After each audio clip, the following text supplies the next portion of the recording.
I'm Zara Clark-Johnny. I'm the Digital L&D Manager for the UK Institute of Sport, and I'm going to be chairing today's session with Charles Jennings. So as someone who works in the high-performance sports system, I'm really excited to be able to chair this session because this is something which we also look into in terms of how do we best improve our learning and our performance to best support the athletes and the sports that we work with. So this is something that really touches into what we do as an organisation. So this session is going to be about rethinking learning to support organisational performance. And Charles is a great person to learn from on this subject. He is one of the leading thinkers in this area, and he's best known for his work around the 70-20-10 model, and has worked as a global chief learning officer and as a business school professor. So Charles is happy for you to take your questions during the session, so feel free to just raise your hand and then we'll get a mic to you. But yeah, I want to hand over to Charles himself so that we can hear from him as he challenges our thinking around skills, learning and performance. Thank you. Thank you very much, Zara. As Zara mentioned, her work in sport, I think we can learn a lot from, because if you think about elite sports people, what do? Well, they spend a lot of the time reflecting on how things have gone and how things might be improved. They spend a lot of time training, whatever sort of sport they're carrying out.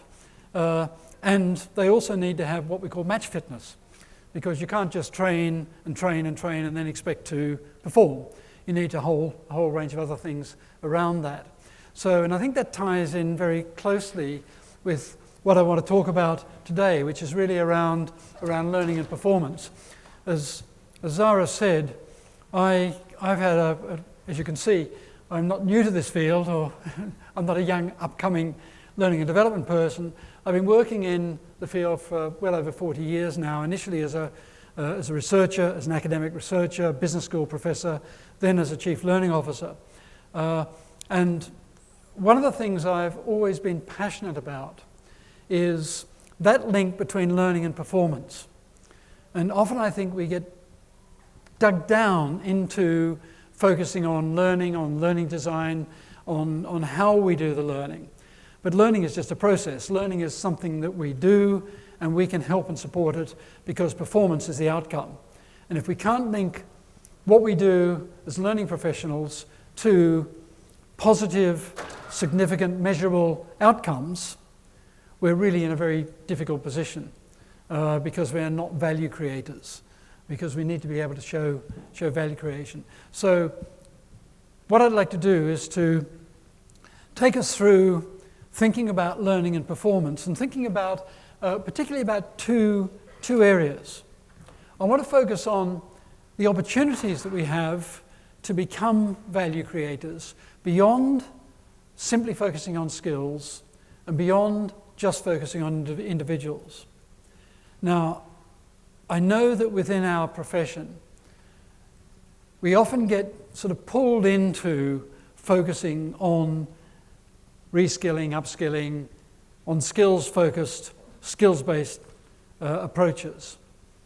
And we also get focused on helping individuals develop. Now, both of those are really important, but the message I want to get across is that they're not the whole game. And if we just focus on skills, if we just focus on individuals, we are unlikely to really create value. So, is that working? Oh, yes, it does. So, I've got one of these little ladybird books. I don't know whether how many of you have seen the new editions of sort of adult ladybird books that have come out in the last few years. This is from the Ladybird Book of Work, the workplace. And this rather appealed to me because you sort of hear people talking about upskilling, reskilling all the time. And I think this sort of this sums it up, because often we're talking about upskilling. Of course we need to upskill, but we need to do a whole pile of other things. Because if we just focus on skilling, we're not going to do it. They're important, but they're not as important as the L&D profession, in my experience, thinks they or believes they are. So can I just ask a question? As Zara said, I'm quite happy to, as I get into this, I'm happy to take questions as we go along. We'll have a period at the end to ask questions. But could you just raise your hand if in this year you've been on some reskilling or upskilling course? That might have been an e-learning program you've carried out, or it could have been a face-to-face course or some sort of formal upskilling course or program. Could you just raise your hand? 1, 2, 3, 4, 5. Okay, probably about 20 or 30%, I should think, of the people here have undertaken some formal upskilling. Can I ask another question? Have you reskilled or upskilled this year? Just think back about whether you've developed your capability in one way or another. Could you raise your hand? Yeah, so I think a lot more people. And one of the challenges I think we have is we tend to think about reskilling and upskilling. We tend to think about learning in terms of being an activity that we carry out. And we often hear people saying, well, we don't have time to learn. The answer is, well, actually, you maybe don't have time to take time away from work to learn in some formal environment, whether that be through whatever. But of course we're all learning all the time, because most of the work that we undertake, most of the learning that we undertake occurs as part of working.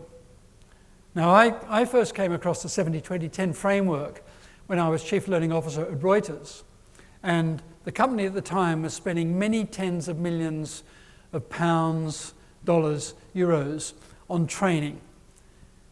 In fact, we were spending almost 100 million pounds sterling on training for a workforce of 20,000 people. We had one learning provider for every 6 employees in the company. Had 3,025 providers of training, learning, coaching, whatever.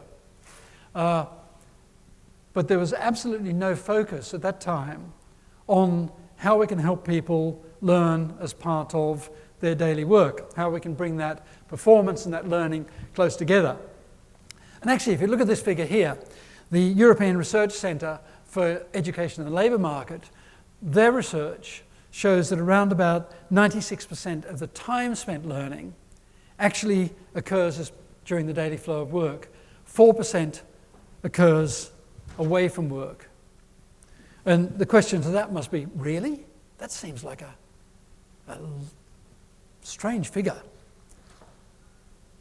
But actually, if you look at the data, it's quite easy to see where that figure comes from. Now, the Centre for Research into Education and the Labour Market are not learning and development people. They are economists. They're looking at how learning impacts national economies, how learning impacts businesses overall.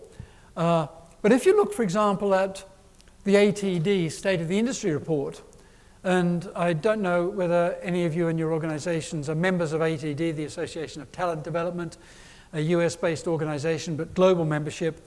ATD every year publishes something called the State of the Industry, where they look, they analyse, gather lots of data and look at what's done within organisations in terms of learning and development. And this column at the bottom here, this line at the bottom here, is what they call their consolidated figure. That is how many, what they call learning hours per employee, are utilised across all their respondents to their big surveys, their data gathering. And you see it's round about 34, 35 hours per year. Now, like many other people in an organisation, there's a missing word here. And the missing word is formal. So what this really should read is how many formal learning hours per employees are utilised. So the bottom line here, around about 35. In fact, in 2021 it was below that, it was 31.9, but still around about 30 hours.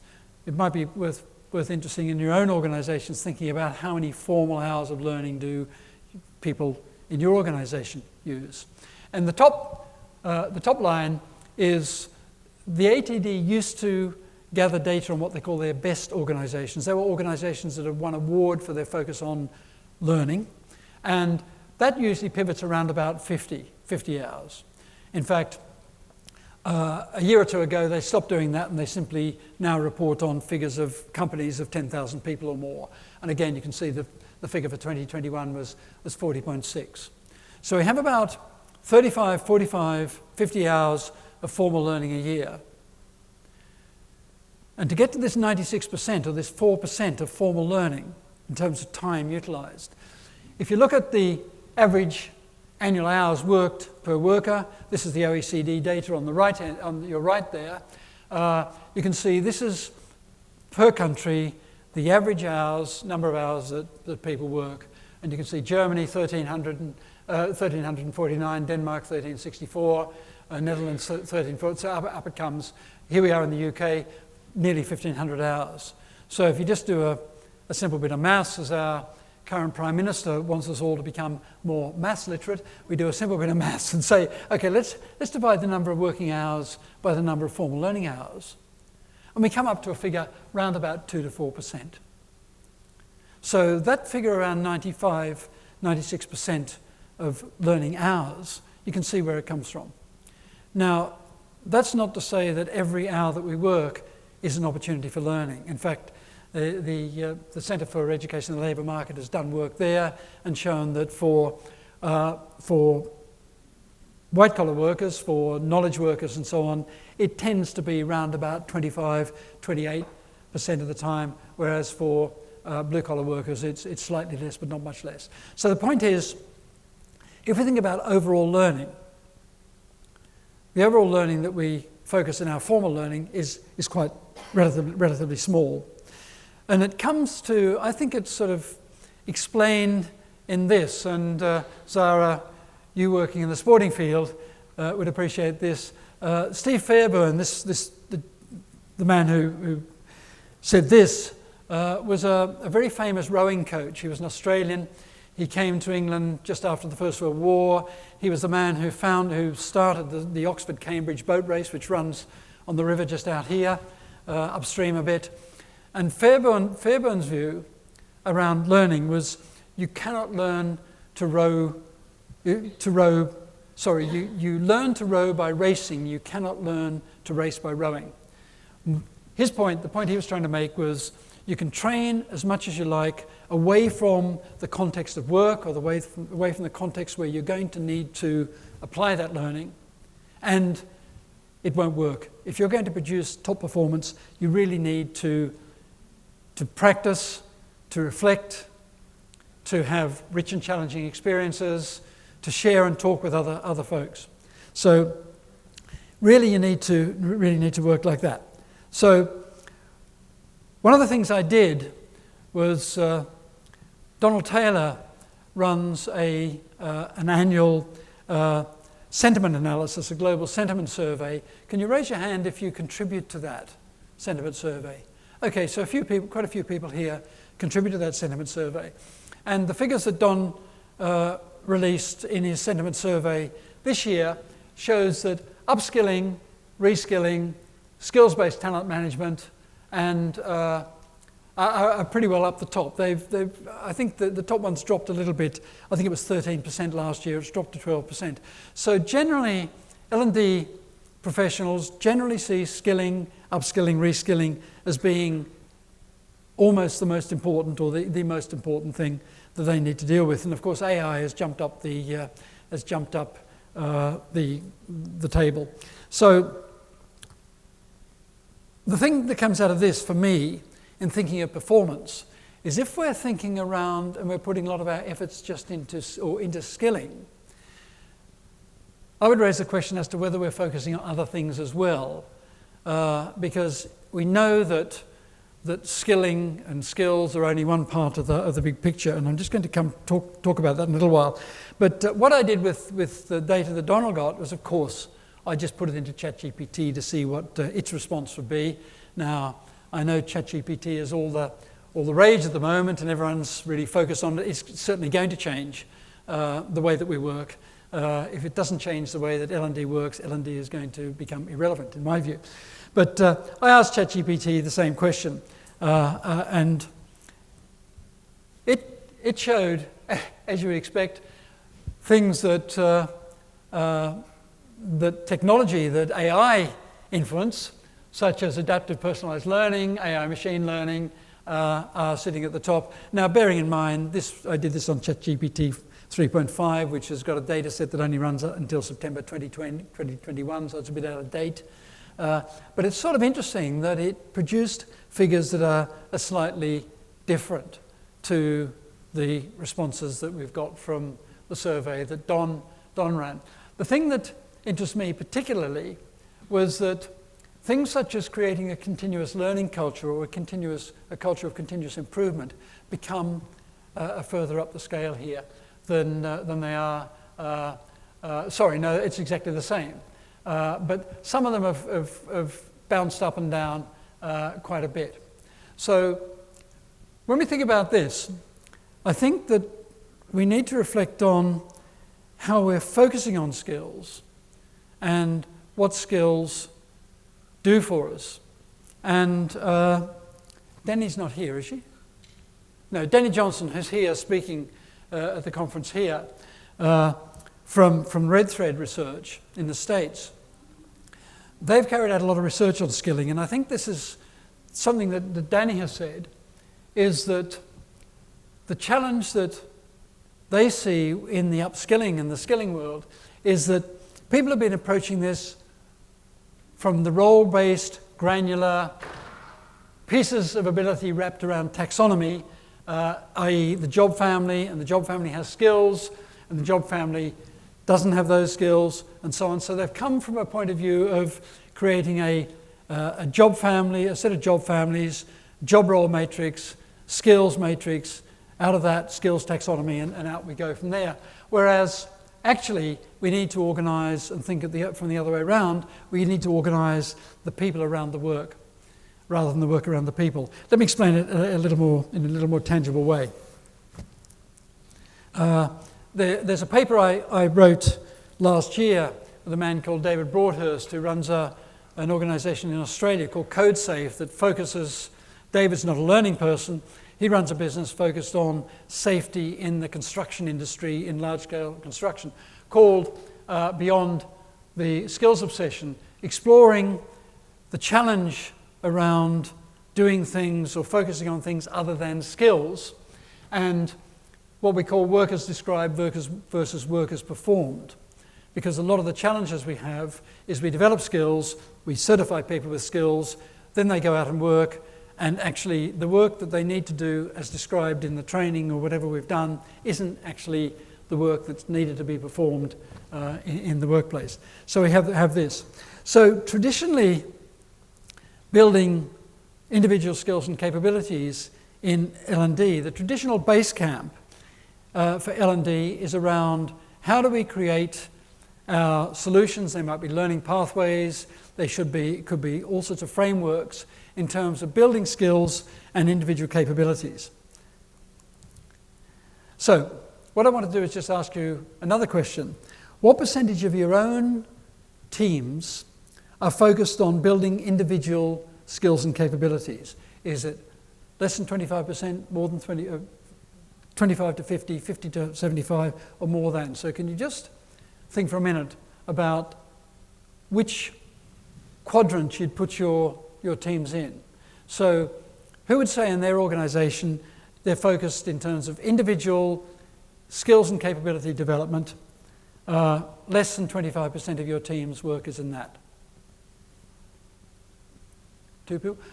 What is the main work that your teams do? There's lots of governance. Governance, yep. Reallocating people, supporting that. Sorry? Delivering in the international space as well. So the L&D team, I would say, are not bespoke just to upskill people, they're used as well. Right, so they're looking at other things. And someone behind you just also raised a hand, yeah. I think the difference for us is the word individual. And because I'm in a hyper-growth tech firm full of geeks, the idea of letting them loose in a very sort of find your own, create your own knowledge, go off and build whatever you see is closest to what your customer needs and what our client needs and what the business strategy is. So my team doesn't therefore have to focus on building an individual skills or capabilities as much. So you're not focused on individuals so much? No, so less than 25% focus. Right, okay, right, thank you. What about people whose organisations maybe you focus between 25 and 50%?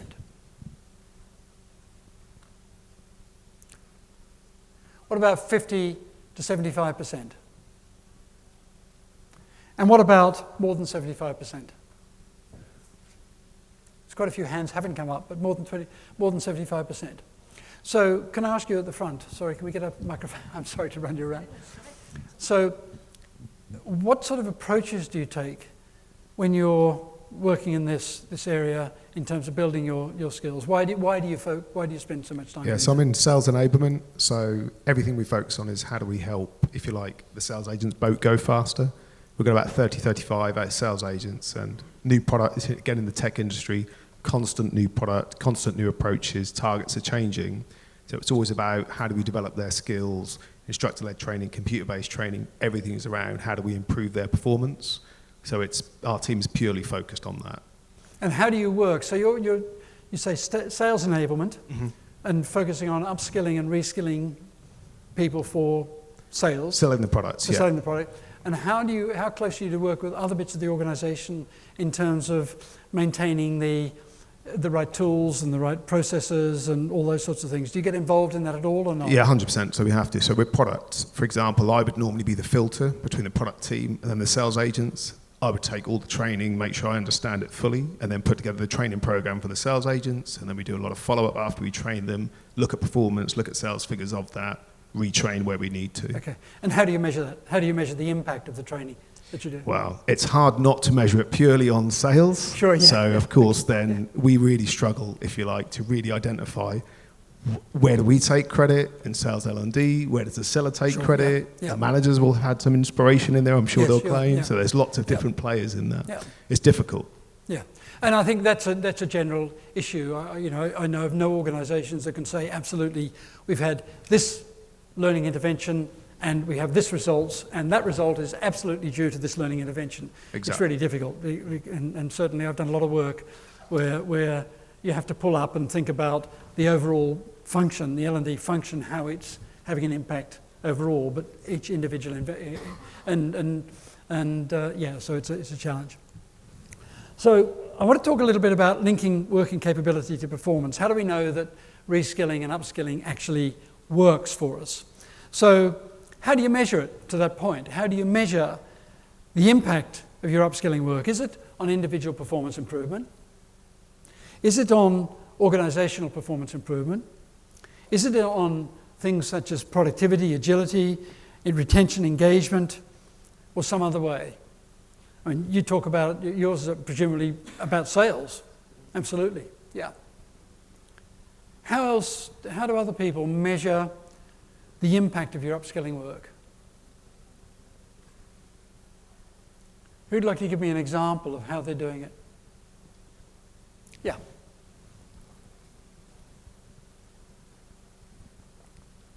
Yes, I work within the manufacturing world, so we do it by the amount of wastage percentage going down. So a 1% decrease in wastage shows that we're upskilling our employees.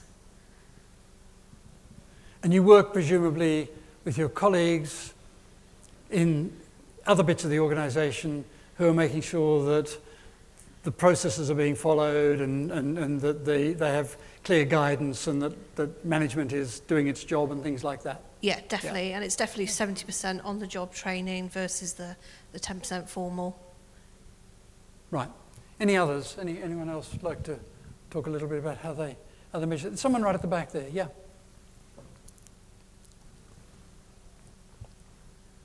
Thank you. Hiya. One way that I work for, I train quite a lot of people in different departments, and particularly in our customer care advisor sort of population, we use a quality framework with metrics. So when they're interacting with customers, we've got a quality team that go in and check through a framework of whether they're taking on board the training content and putting that into practice, and then they'll get coaching on that afterwards. So we use sort of data to try and look at performance. And you work with your colleagues in quality. That's it, yeah. Yeah. And that's great, absolutely great. That's done. Because I think that sometimes, in my experience, people who are involved in learning really struggle with trying to find that link between how do we know what we're doing in terms of upskilling to is it delivering some sort of result. And one of the metrics which I find quite interesting that's used often is this employee engagement. And yet we know, the research tells us, that increasing engagement levels does not equate to higher performance. There's Michael Ricketta, a German academic, did a meta-study, looked across a whole range of studies and found that a more engaged workforce is not necessarily a higher performing workforce, but a higher performing workforce is likely to be more engaged. And one of the bits of Kool-Aid that I think our HR departments have drunk is that if we carry out staff engagement surveys, that will tell us a little bit about our performance as an organisation. It'll tell you, it won't. It'll tell us, engagement surveys tells us about engagement of individuals. It tells us about retention. It tells us about health, mental health and physical health, but it doesn't tell us about performance. Because you get a high-performing team, they're much more likely to be highly engaged. You get a highly engaged team, they may or may not be high performers. So we've got to be really careful about the sorts of metrics we use in terms of measuring our work, our upskilling, reskilling work. And those examples, I think, are great examples, that you go and work with your colleagues in terms of in the business, or I wouldn't use the term the business, working in the other parts of our organisations who are measuring this stuff all the time. So if you're working in sales, you're working with your sales managers and your sales directors, absolutely directly. You're working with others, you're working there. So if we think about how work gets done,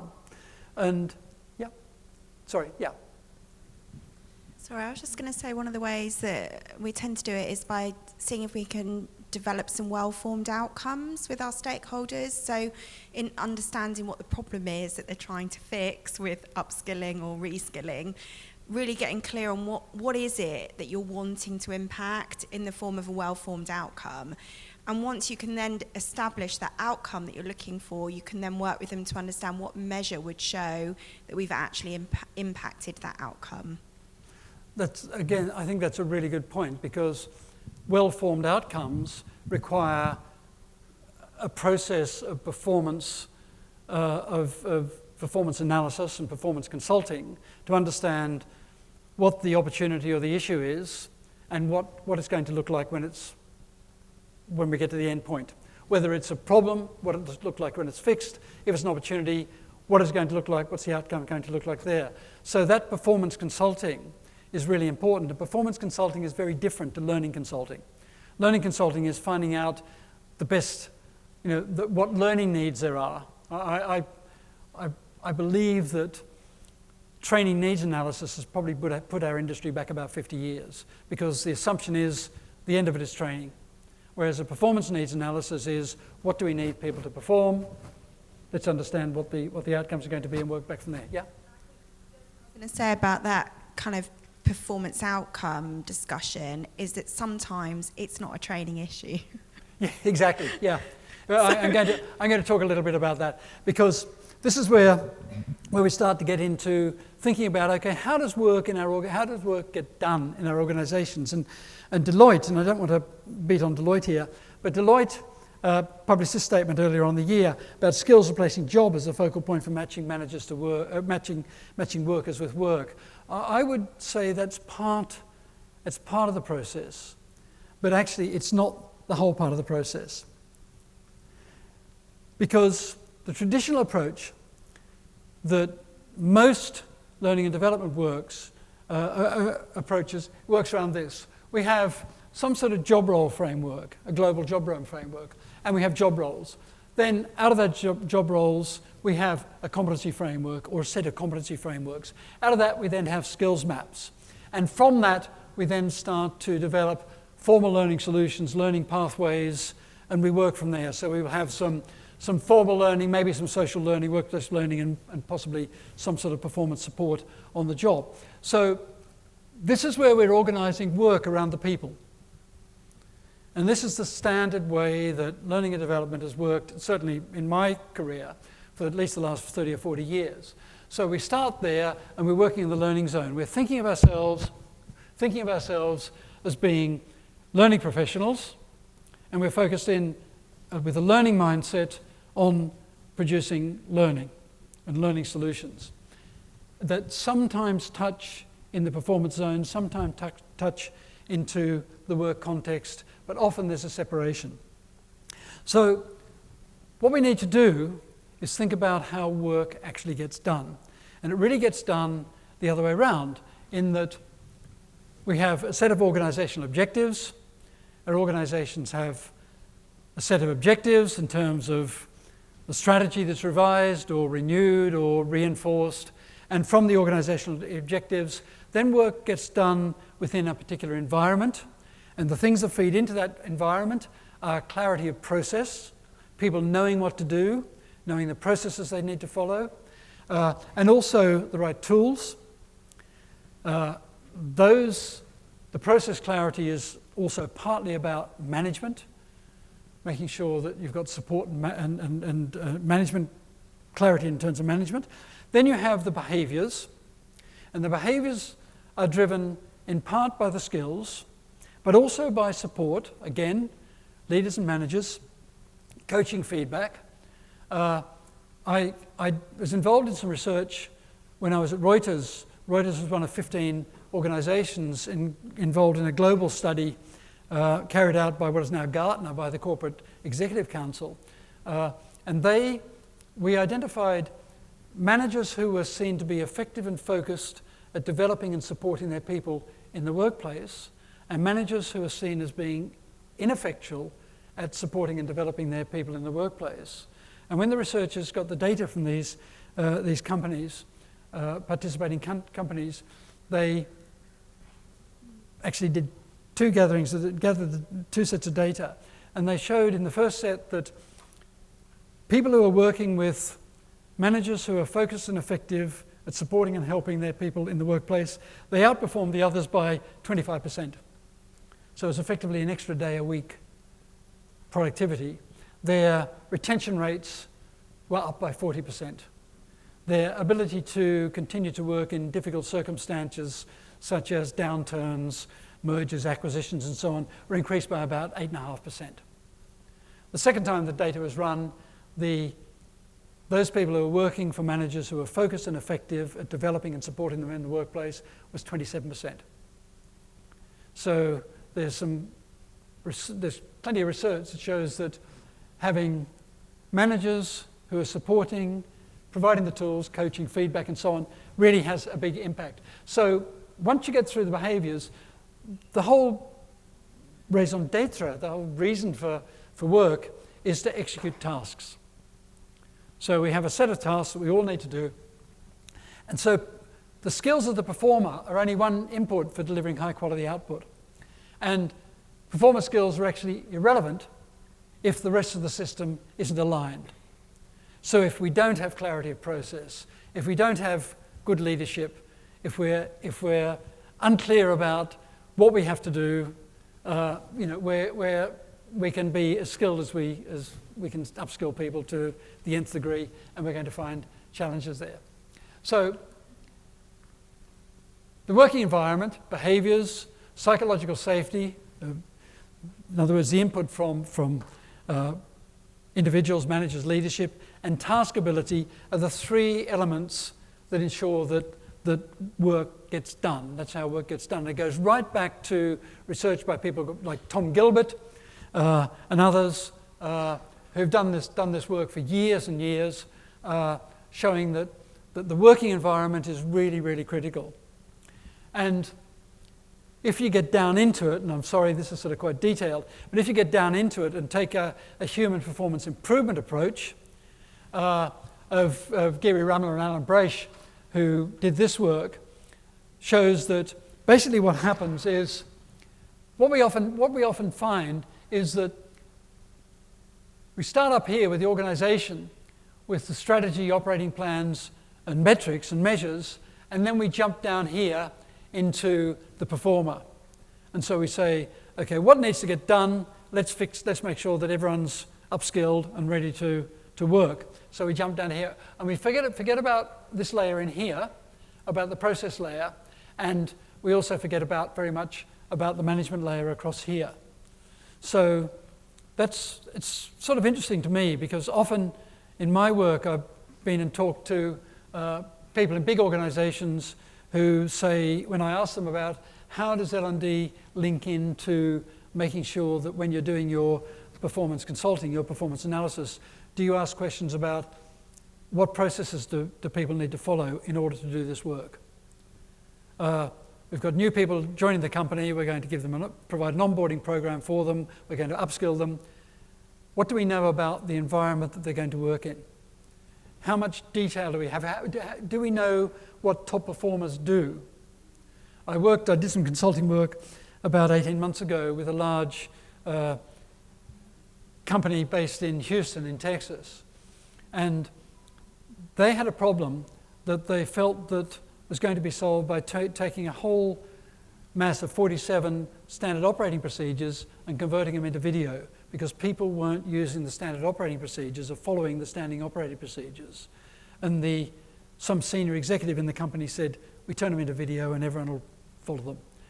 When we went out and looked and talked to high performers and looked at what high performers did, they didn't use the 70-page standard operating procedure. There was just a few key things that they used. And some of the things that they used weren't actually even in the manuals, So turning the manuals into video was not going to do anything at all. What they needed to do was to turn those 70-page standard operating procedure manuals into job aids and make them available to people, and also gather in information from the high performers. So we need to think about the whole stack of elements that go into delivering high performance. And Gary Rumler, I find it quite interesting that this is 40 years ago, 1983. Gary Rumler was published in Training magazine and said, pit a good employee against a bad system and the system will win most every time. And I feel, in my experience, a lot of the time learning and development professionals are sort of fighting against a bad system. We're trying to upskill people, we're really trying to do our best, but we're not addressing some of the fundamental issues in terms of we're assuming that skilling is going to solve the problem when it won't. So there's some uncomfortable truths. As I say, the working environment is more important for high performance than skills. In fact, Rumler and Braish found that 90% of performance gaps are caused by organisational barriers and not by knowledge deficits. So we can train people, we can upskill people as much as we like, but actually if there are organisational barriers, it's not going to have a great deal of impact. And I think even more telling is the work of this man, Deming. I don't know whether many of you know about W. Edwards Deming, but Deming is sort of held up as the father of the total quality movement. Deming was an American. He worked in Japan after the Second World War and really was one of the key people responsible for the recovery of Japan and the development of TQM, of agile, lean, all these different approaches. And about every decade in his career, Deming looked back and asked this question: what percentage of organisational performance problems and possibilities for improvement are due to what he called the system and what are due to the performer? And Deming, at the end of his career, figured that around about 94% were due to the system, that's management, that's having the right tools and processes and so on, and about 6 what he calls special, the performer. So that's not to say that the role of learning and development is only worth this tiny percent, and I've had the discussion for many years talking about 70-20-10. People have challenged me and said, well, are you telling me that my work is only 10%? No, the answer is no, that's the way people learn. People learn mostly by working and reflecting on it and so on. It's important, that 10% is really important, but we need to think beyond that. So if we're going to solve this, we need to take a systemic approach. We need to think more widely. If we're going to be value creators, we need to step beyond thinking about learning. We need to think about performance. I often used to say when I had a role as Chief Learning Officer that I wasn't terribly interested in learning, but I was passionate about performance. And if anyone wanted to talk to me about how we can help the organisation improve performance, great. But learning is just one of the steps through there. We need to, as I mentioned earlier, we need to carry out performance analysis and not learning analysis. We need to understand exactly what needs to be done in order to deliver the results we need to deliver. And actually, that's quite difficult. Often, you sit down with a group of managers and say, what's going to be happening when it's all working perfectly? And they find it really quite difficult and often push back and say, look, just train them.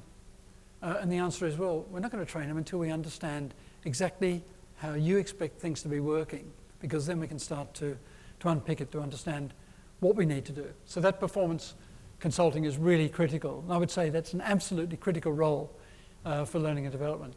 Then when we design, again, we need to think slightly differently about it. We need to think about co-creation. I'm sure quite a few of you, maybe many of you, most of you, co-create with your internal clients.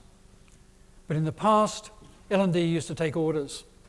There used to be this, what we call the conspiracy of convenience. I was talking to Donald Clark earlier on about this, where the conspiracy of convenience was a manager would say, I need my people trained. A learning manager would say, that's what we do. So they'd go away, design a training program, deliver the program. Everyone was happy, nothing happened. It was sort of this very convenient conspiracy. No one measured it. Next year, the manager would come back and say, you know the training program we ran last year? I don't think it works, so could you revise it and update it and we'll do it again? And round we went. So that's a sort of order taker model rather than a value creator model. So if we're going to move out of that order creator model, that order taker model, we need to co-create.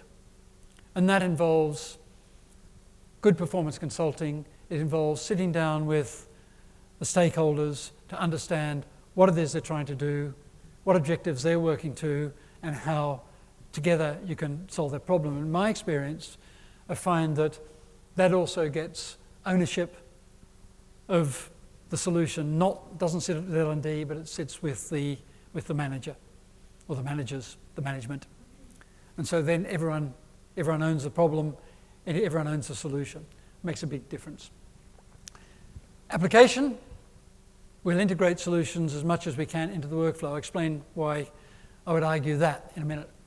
And impact, really the only metrics worth using are business metrics, as your point down here. You know, if you're working with sales, your metrics you use are sales. Of course, learning metrics are useful for us as professionals in our own teams because it helps us reflect on how efficient we are. So learning metrics helps us with efficiencies. And sometimes learning metrics, we're pushed into it because regulatory bodies don't know how to measure anything other than have X number of people been through this compliance program. That's a problem that we often have no control over because the regulatory authorities haven't moved out of the 1960s really and just figure that if someone's been through a training program, that will keep the CEO out of prison. It doesn't nowadays, but we're still in that mindset. So we need to think about impact of business metrics owned by stakeholders. So the common L&D belief system is that we build individual capabilities, we improve organisational performance. But actually it works, as I say, it works from strategy, what are we trying to do? What is the performance of the organisation? Do we have process clarity? Do we have task clarity? And then we can start to look at team and individual capabilities. So it works down that way. It's all connected up, but that's the way it works. And so the key steps in performance-based learning, as I say, around determine the work that's needed to be done to achieve the outputs. So the next time any of us get a request for training or a request for upskilling, the first question to ask is, okay, what's the work that needs to be done? With this group of people, what do they need to do? What do top performers in these roles do? What do exemplary performers? Can I spend some time understanding and spending some time with them to see exactly how they do it? Because once we understand the work that needs to get done, then we can start to build solutions based around this performance-based learning. Then we break the work down into tasks. How many of you work in this way and break work down into tasks when you get? Oh, okay, one at the back, one or two people. So then you identify the critical tasks. What is it that high performers do that good and average performers don't do? Are there things that are different? And in my experience, just by spending a day or a couple of days with a high performer, I take the sales example again because that's a really good one. As a learning and development professional, go out with a top salesperson, spend a day with them. Observe, go to their meetings, and just observe what they do and how they do it. And pretty quickly, it'll become pretty quickly obvious pretty quickly in terms of the things that they do that really make them very successful. And then you want to bottle it. Then you want to say, okay, how can I build that into my programs to help others do that? Because I think the figure is something like 26% of employees deliver 75% of the value to organisations. Don't take that as gospel, but I have seen figures of research figures that show around that. So the high performers, we don't have a bell curve of performance in organisations. The productivity performance is skewed very much to the left. There's a few high performers deliver lots of value to organisations. So work on critical tasks, determine who or what needs to carry out those tasks, and then determine what are called the influencing factors. So the influencing factors are, what is it that's helping us stopping people doing their job well? Those environmental factors, clarity of process, leadership, those sorts of things. So rather than working from here, we should start over here. Okay? So we look at what organisational results we're trying to achieve. What are the critical tasks? What are the influencing factors? And from there, we can then start to build our solutions. And in my experience, the solutions that are built from here are very different to the learning solutions that are built from here. The solutions that are built from here tend to be focused very much on how we can support people as part of the workflow to bring work and learning together. So it might be, in the case I gave earlier, it might be saying, okay, let's take these 70-page standard operating procedures and work with the top performers and work out which are the critical things, and let's produce some sort of job aid that has the top 5 or the top 7 things that absolutely need to be done correctly. And that's the way that you'll hike performance. So you're then working in this work context, focusing on performance rather than in the learning context. So I read a book about this with 2 colleagues, Jos Arets and Vivian Heinen. Jos actually did the heavy lifting. Jos did most of the work on this book. We published this book 8 years ago now, but what I've just described to you is this model here, this performance-based learning model, where you start with the results and you work through. And we define some key roles and tasks that the roles need to execute in order to do that. So on the left-hand side, here, we have the performance detective. Someone who carries out some performance consulting, who goes in and asks those questions, those key questions about what is it that we need to do, what's the problem, what's the challenge, and then we can work. There's 9 critical tasks that the performance detective carries out. And then there's an architect, someone who actually starts to architects the solution. And then you have a master builder building it. There's a game changer role, which is how do we make sure that's embedded into the culture of our organisation. When we develop our solutions, how do we get those embedded in the culture of the organisation? And is anyone from Citibank here? Nope. Did some work with Citibank on a big project they worked on called Be More. And actually it was very interesting because the conversations I had at Citibank were as much with their internal marketing and in corporate communications and marketing people to make sure that the solutions they built were actually embedded in the organisation. I had as many meetings with those as I did with Brian Murphy, who I know is here today, who was at the time responsible for this big project in Citibank, more than I spent with the L&D people. So we actually focus very much on the game changer. And then we also have, along here, starting right at the front, a performance tracker. Now that role is around how do we make sure that we identify the metrics, that the metrics are owned by the business stakeholder, and we define how we're going to gather data right at the start. Before we actually start developing any solution, we need to know what we're going to measure and how we're going to measure it. And we work that way. So it's a pretty straightforward sort of process, but it's very different. This performance-based learning is very different from traditional. So how are we going for time? Oh, goodness me. Right, so what I want to do is just, yeah. Sorry.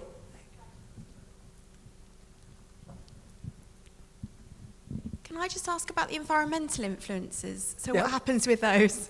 Oh, they're called influencing factors or environmental influences or whatever. They have different names. But really it's around what are the factors which are influencing the execution of tasks. And then who owns the solutions for addressing those environmental The stakeholder. factors? Okay. Well, in conjunction. In conjunction. With us, with L&D. We jointly own them. But they're really Okay. the stakeholders' problems. Yeah. Yeah, Okay. yeah, Brilliant. Thank you. Yeah. Or the stakeholders, leadership problems. Yeah. So I just want to finish off talking about the fact that we're not just we can't just continue to deal with individual learners either, because the core organisational unit, atomic unit, is a team.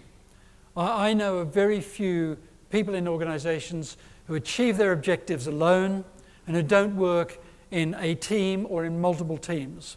I'm sure most of us work in multiple teams on different projects. So I think we have a challenge in terms of thinking about focusing down not just on skills but also on individuals, because we work as teams. So we have some competing priorities between HR and senior business leaders here.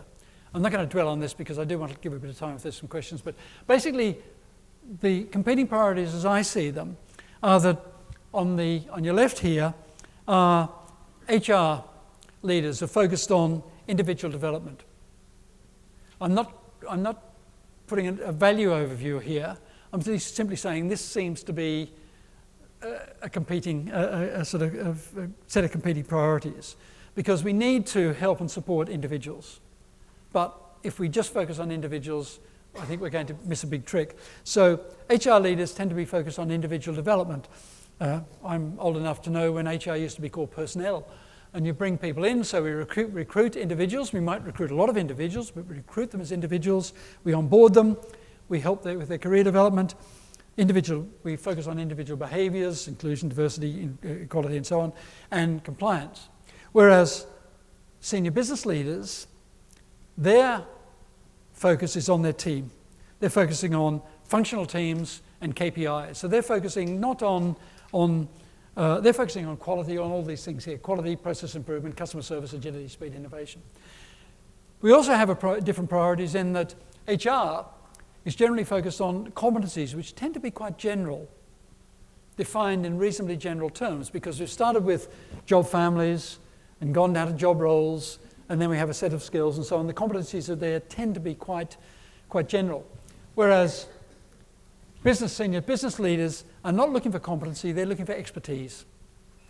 And there's a big difference between competency and expertise. I have never in my life met someone who's completed the program, the training program, and could be considered as an expert. I don't know, maybe you have. maybe you've produced an expert from a training program or a development program that you've run, but generally formal learning will produce competence, almost license to operate, but won't produce expertise. Comes through a lot of other things around that. So business leaders are interested in expertise. HR tends to be focused on skills mapping to job role frameworks, whereas business leaders tend to be focused on systemic capabilities, not competence, but capabilities. They're focused on people, processes, and tools. And lastly, HR and L&D tends to be focused on a learning culture. Often think there's a missing word in there. It's often the formal learning culture around engagement behaviours and formal learning services, whereas senior business leaders tend to be focused on creating a culture of continuous improvement, which is about business competitiveness, business agility, all those sorts of things. It's, again, a different factor. So I think there are three general principles for balancing these. The first one I've talked about quite a lot, look beyond individual skills and competencies. The second is to focus efforts where the most effective learning occurs. And the last one is actually work with key stakeholders. And again, I've talked a bit about this to ensure that learning and working are integrated. So the second one here, and again, I always go back to this bit of research. This is 122 years old. These two gentlemen, Thorndike and Woodworth, published what they call their principle of identical elements. And the principle of identical elements, you can Google it and still find the research. Basically what the principle of identical elements is that the closer the environment is, the more elements in the environment where you learn to do something is with the environment where you actually have to do it, where you bring the environments, the working environment together with the learning environment, the more effective the learning is. Because you don't have a transfer problem. So if people are learning in their working environment, learning is likely to be more effective. And as I say, they talked about the transfer of practice. How can we ensure the transfer of practice? And the transfer of practice is much easier if you bring those environments together. And we all know this. I mean, we know with all the discussions about AI and so on, and one of the things that I hope that AI will do is it'll move L&D more to focusing on performance support. How do we support people to do their jobs in their role, in their workday, rather than taking them out and training them and putting them back, because actually that's going to be more effective. And as I say, working provides the best opportunities for learning, not the other way around. This gentleman here, Andreas de Grep, has done a lot of work around this, and they've found, his research group have found that even with newly employed people, newly hired workers, the performance is driven by learning from peers or supervisors in the workplace is more effective than the learning that people do away from the workplace and then put them into work hoping that everything's going to work well. And going back beyond on the grip, even Kenneth Arrow, who won his Nobel Prize for his work on learning and doing, the economic implications for learning and doing, and Arrow has had a number of his students have also won Nobel Prizes in this area. Arrow would argue that learning is a product of experience and can only take place through attempting to solve a problem, and therefore only takes place during activity. So again, quite a challenge for the way that we approach building capability and building performance in organisation. And the last point around this is that good leaders do not trade off between what I'd call operational excellence and workforce development. It's a false trade-off. If you have leaders, or if you don't have leaders who are supporting the development of their people and supporting you as learning professionals to develop their leaders, to develop their teams, you're really up against it. And actually, that role of anyone, whether they're a team leader or a middle manager or a senior manager, they have two aspects to the role. One is to deliver on their objectives, of course, and the other is to develop the people. And if you don't do both, you as a manager will lose people. I refer to the research that Gartner, the corporate executive, board did years ago, that 40% increase in terms of dropping retention, or 40% increase in retention if you focus on developing your people in the workplace. So one is strategic and one is tactical. Hitting a target, getting a bonus is important, but it's tactical. Developing your people as they work is strategic. So you need to focus on both.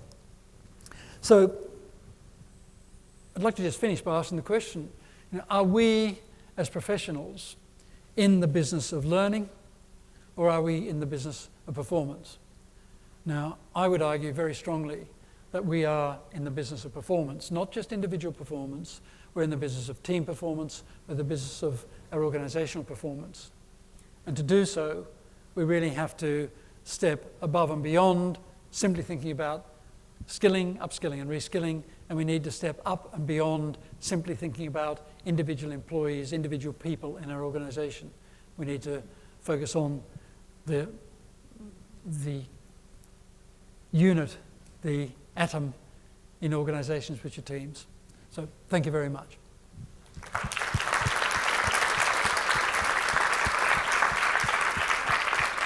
Thank you. Great. So did anyone have any questions? Any other questions? You'd like to Comments? ask? Challenges? Okay. Yeah. Yeah, just at the back. Thank you. So to start with, I'm not a HR practitioner, nor am I an L&D. I actually sit on the business side. Okay. But I'm a big proponent of the whole performance-driven, environment, and that's big. The question is, the slide you have about the HR priorities and the business priorities in competition, one is very business-driven, and it's very easy to measure organizational performance and translate that back to team performance and individual performance. But from a HR point of view, how then do we break away from the very natural structure that provides individual motivation, such as career advancements and so on and so forth? Because it's not so easy when we shift it to the other side. Yeah. No, and I think that's a really sort of insightful question, because it's not easy, and we need to do both. I think the challenge is, and good HR practice involves good HR business partners who work closely with their teams, their leadership teams, and are embedded in their leadership teams. But I think just by the nature of the way that organisations have evolved is that we're focused on individuals. And I used to work with a man called Jay Cross, and Jay did a lot of early work on informal learning. And one of the things Jay often said was, he'd say, one of the challenges we have is that people can't differentiate learning from schooling. Because when we think about learning, we think about school, because we've all been there. We've all been through school and college, university, or whatever. So therefore, the solutions that we build and the way that particularly the sort of HR approaches are built around job role frameworks, competency maps, learning pathways, all good stuff, but actually we need to go beyond that. And I think the answer is, maybe the answer is that L&D sitting tightly within HR is a restraint, and the answer may be, and some of you may work totally away from HR in the business, and you probably find this much more easy to implement these things. But it is quite a challenge, because HR tends to be focused around individuals, around compensation, around all those sorts of things, and we need to work at both levels basically. And of course, it's important that people working in our organisations have career paths and can feel that they're going to progress. Of course, that's important, but also we need to focus on the business outcomes, and that's teams and bigger. Yeah. I think just to add to that, same for me, that slide made me think about as a L&D function, as HR functions, how are we being measured for our performance, and is that then what's influencing us to go towards the attendance stats and your test results, whereas the business, that's what they want, but then that's not actually what they're judging us based on. Are they asking you how have you improved sales, or are you looking to how have we improved sales? So is it more just kind of the way that the business is judging L&D's performance is then impacting what we now measure, rather than what we'd like to be able to measure, because we need to prove our value? Sure. Can I ask one last question? Yeah. Do any of you who work in L&D, do any of you have your own metrics, your own measurement of your performance based around the delivery of business objectives. Okay, we have a number. Because I think that's one way you can change it quickly. I would say one of the most satisfying bits of work I did as a Chief Learning Officer was, again, when I was working at Reuters, we had a major issue in terms of customer satisfaction. Now, most of you will know Reuters as a company that provides pictures and stories to the news, the press. Most of the revenue from Reuters comes from providing financial data. And so we had a big problem with customer satisfaction. So the head of service for Reuters, the global head of service, met with me and he said, Charles, we really want to solve this. And I said, the first question I said to him, I said, well, Richard, what are you measured on? And he said, I only have one metric. He said, in this case, 18% of my salary is based on increasing the customer satisfaction, the CSAT figure, by 3%. And we talked about it, and I said, okay, look, why don't I make sure that why don't I go to my boss, the HR director, and get 3% of my bonus put on improving the customer satisfaction level for our support centres by 3%. So what we agreed was he went and targeted his regional managers for EMEA and the Americas and Asia Pacific. He targeted them 18% of their bonus with improving the CSAT by 3%. I went and targeted my head of learning for sales and support with 18%. So we all had a bit of our bonus. Now, it's really the base level. It's like based on money, it's a base driver. But actually, it was the only time in my corporate career when I knew I had 18% of my bonus in the bank by August, because everything was aligned. Every fortnight, every 2 weeks, we'd meet with the leadership in support and work out, had we moved forward, or where were we in terms of our measures, because we had an external third-party company measuring CSAT all the time. And so we worked out, and so we just focused on that one metric. And it was really, really successful. And as I say, it was very simple. There was no other metric. We didn't have any learning metrics. All we had was a metric in terms of making sure that customer satisfaction figure out. And Richard Bevan, the head of service, he didn't care how much contribution we made to the performance of his company, of his bit of the business. Sorry, it's coming through the wall, I think. So it didn't really matter. Often people say, well, how do we know it's our input? The answer is it doesn't matter. If your stakeholder's problem, if you're working in collaboration with your stakeholder, it doesn't matter which bit is contributed by which. You're looking at the outcomes. That's the key thing. Cool. Thank you very much. I think we've run Yeah, out of time. so thank you very much, Charles. Brilliant talk. So I know I've definitely got some action points to take away from this. I hope you all have too. Thank you for joining us, and enjoy the rest of the conference. Yes, have a great rest of the conference. Thank you. Thanks. Bye.